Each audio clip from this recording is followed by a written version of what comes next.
Welcome to reward-based training. We're going to be talking about how to use rewards to best help your dog. So, reward-based training uses the delivery and the removal of rewards to develop relationship and to modify your dog's behavior. So, I like using it because it's proactive and it sets the dog up to grow and learn and succeed. And it avoids corrections that are reactive. In other words, the bad stuff happens and then you correct them after the fact. Proactivity means that you train ahead of time, you manage the dog's behavior while they're being trained so that they're not practicing the wrong thing. And so it's much more rewarding for the dog. So how do we do it? First of all, we want to interrupt any unwanted behavior before it's happening, and then, or before it happens or while it's happening. And then we want to manage the dog and the environment and while we're practicing, so they cannot practice unwanted behavior. If you then train the dog to do the appropriate behavior by marking and rewarding them for doing the right thing, then they learn how to do the right thing and they learn that it becomes rewarding. So they're more likely to do it if it's rewarding. So here's an example. A guest coming in the front door and the dog jumps all over the guest. So the other option would be to train a sit, and you would train it before your guest comes over and then slowly increase the distractions, keep your dog on leash for a while so your dog can't practice all that lovely interaction that he gets from jumping on people, which is very rewarding. And so management makes it a lot easier to train the right thing. So the owner would, if the dog wasn't on leash or being managed, the owner would take a hold of the dog's collar and gently remove it from the guest at the front door, not the dog at the front door. You'd move it away and probably put it on leash. So if your dog was on a leash, behind a baby gate, or in a crate when the guests arrive, then you wouldn't have that problem to begin with. They wouldn't be practicing jumping. So any behavior that's practiced, they get better at it. So training, it would be to teach the dog to do sit or lie down for greetings, and then reward him for making the best choice.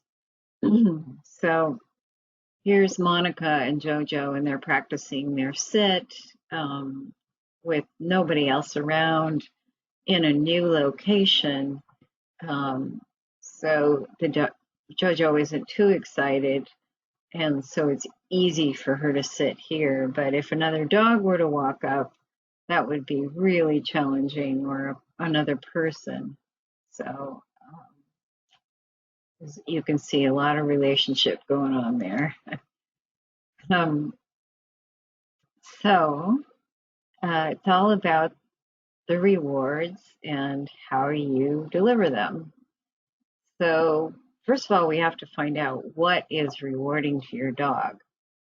Food is an easy one, and it's super efficient to use in training.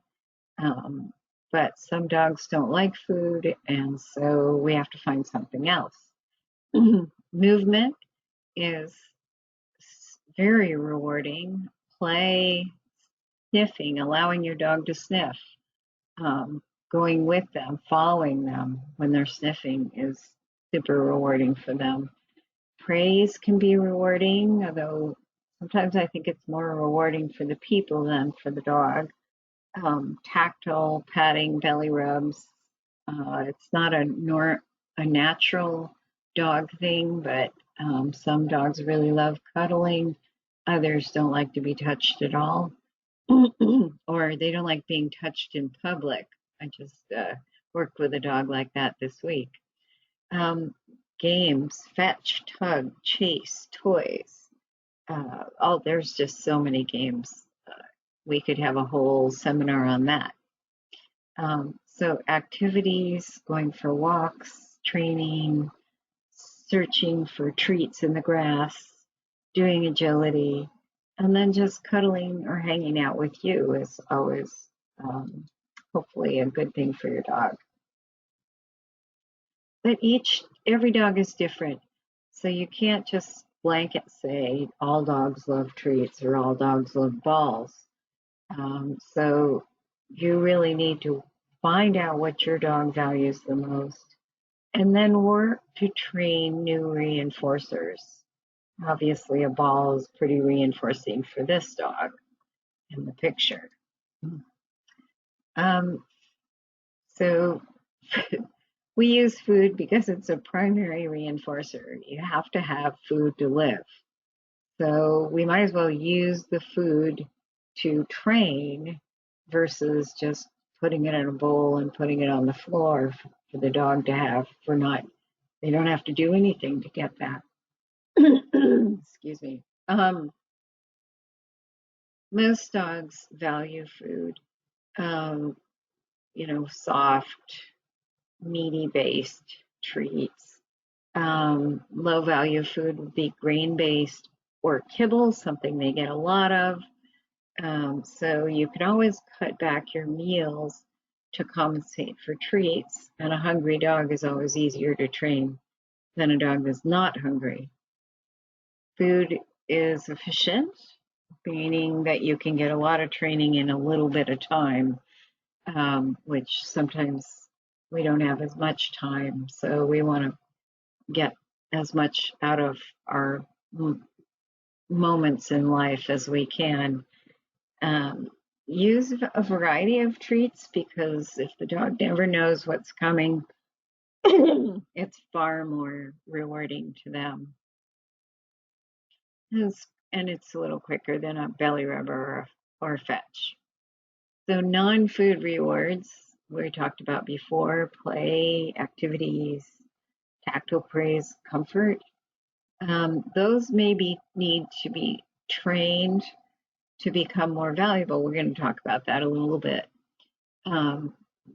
Activity is great for young dogs and great for dogs who's not food motivated, but it may take a longer time to train those with those types of rewards. Be the cookie. So there's play with toys and there's personal play where you jump around and kind of talk to the dog in a fun voice and get them to be more excited about you. Movement makes you more interesting. I have a real problem with people coming in and sitting down in a chair in class to train their dogs. It's like, how boring can you get? Oh, let's take a nap now. That's what the dog might be thinking. Play with toys that have handles so you can bond with your dog while you're playing. If you throw a ball away from you, the reward is the going and getting it and sometimes not bringing it back. So if you have handle on it, you can get your dog to face you. You can have a little game of tug. Tug has rules, so it's not just dog just doesn't spin up into arousal. That's that's part of that play seminar I was talking about. So playing can be hugely rewarding for some dogs. So your homework is to make a list of 10 or more things that your dog finds rewarding. And it's okay to think outside the box. You know, if your dog likes sticks, or your dog likes pine cones, or your dog likes um, to bark, you might want to put those on your list.